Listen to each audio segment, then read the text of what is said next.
La saine doctrine. Le terme français hygiène provient de ce même terme grec, traduit ici saine. Ce terme est usité 11 fois dans le Nouveau Testament, dont 9 fois dans les lettres pastorales. Il réfère aux enseignements qui rendent les croyants spirituellement sains, en bonne santé spirituelle.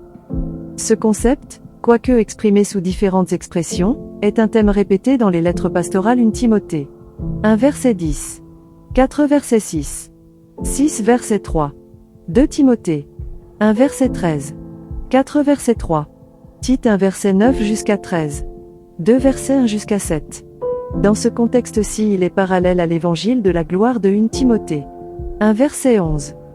La difficile application contemporaine de ce texte se rapporte à la capacité de croyants modernes à définir les faux docteurs. Comment différencier entre les points de culture et de préférence personnelle et les questions doctrinales cruciales?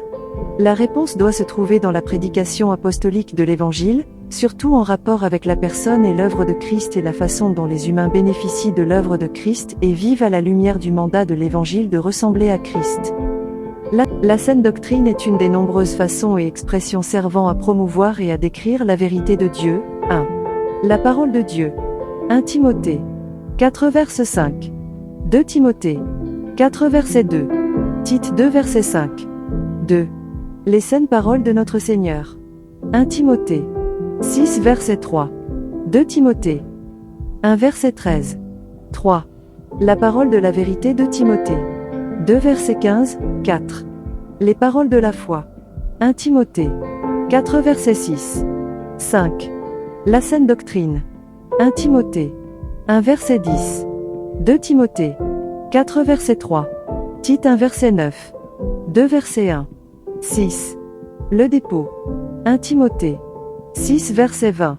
7. La vérité. 2 Timothée. 1 verset 14. 2 verset 18 jusqu'à 25. 8. L'Évangile. 1 Timothée. 1 verset 11. 2 Timothée. 2 verset 8 jusqu'à 11. 9. La foi. 1 Timothée. 6 verset 21. 2 Timothée. 4 verset 7. 10. Les Écritures. 2 Timothée. 2 verset 15 jusqu'à 16.